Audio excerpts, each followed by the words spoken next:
Hello, my mathematicians. Today we're looking at Module 19, Lesson 3, which is all about using ordered pairs to represent problems. Hopefully by the end of this lesson, you'll be able to use coordinate graphing to represent and solve problems.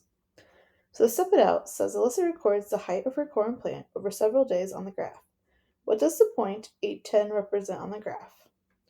So first it asks what is represented along the x-axis. Well, the x-axis is right here. So that would be the number of days since the plant started growing.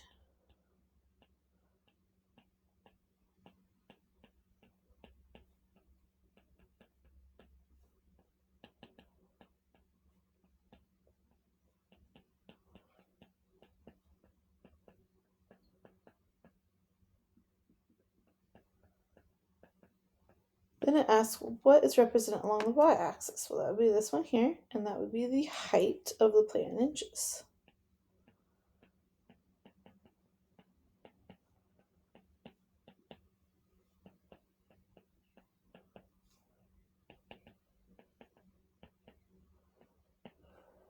So the point 810 shows that on day what? Well, 810. So we're going to go. So we're going over 8. So that would mean that it is day 8. And 10 means we're going up 10. So that would be day 10, or it's 10 inches. Sorry. So then it says, on what day is the height of the plant 6 inches? So when it comes to 6, here's the point at 6. I'm going to go down. That would be day 3.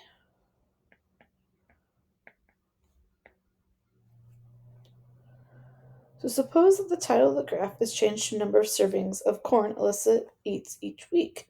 Describe how the label would change. Well, the x-axis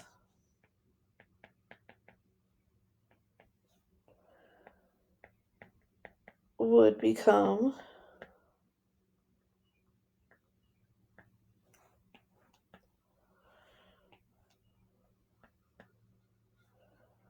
weeks.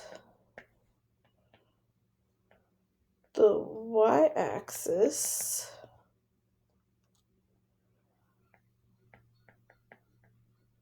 would become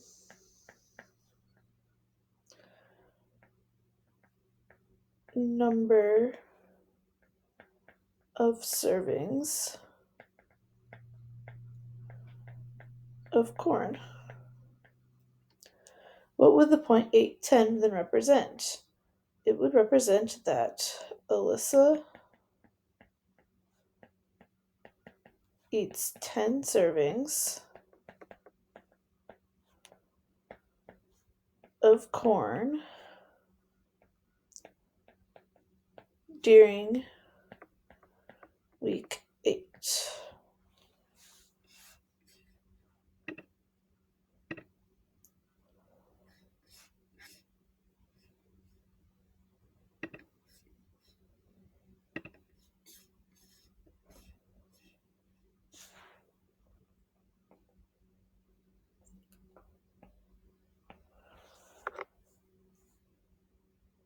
Okay, so Alyssa draws a plan for a rectangular garden. Each unit represents 1 foot.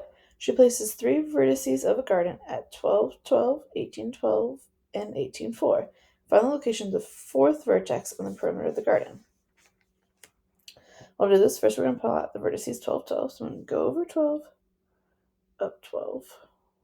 It's 1 vertex. Then I'm going to go over 18, up 12.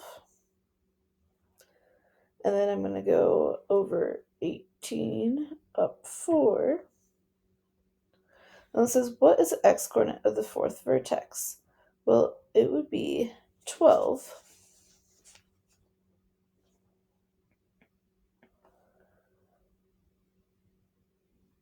Because one side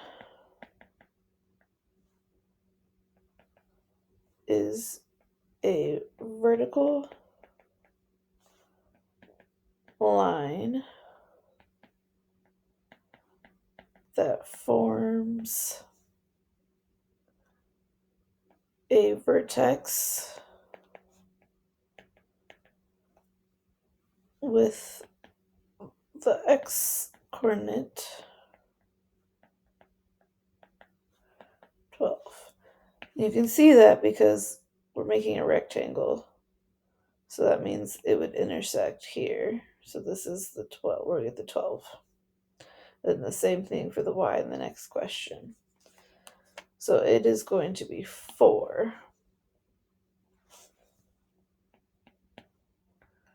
Because another side is a horizontal line that forms a vertex with the y-coordinate 4. So what is the location of the fourth vertex, and plot that point? Well, if it has an x-coordinate of 12 and it has a y-coordinate of 4, it would be 12, 4. So we're going over 12 up 4. Then it says subtract the x-coordinates to find the length of each horizontal side. Well, that means we would be doing 18 minus 12, which equals 6. So the length of each side is 6 feet. Then it says subtract the y-coordinates. Well, the y-coordinates are 12 and 4. So we're going to do 12 minus 4 equals 8. So each one is 8 feet. So what is the perimeter of the garden? Well, we would do 6 plus 8 plus 6 plus 8. And that's going to give us 28 because it would be 12 plus 16. So that means the perimeter is 28 feet. That is all for today's lesson. Hopefully you're now able to use coordinate graphing to represent and solve problems. And remember, in order to be a math person, all you have to do is be a person and do math.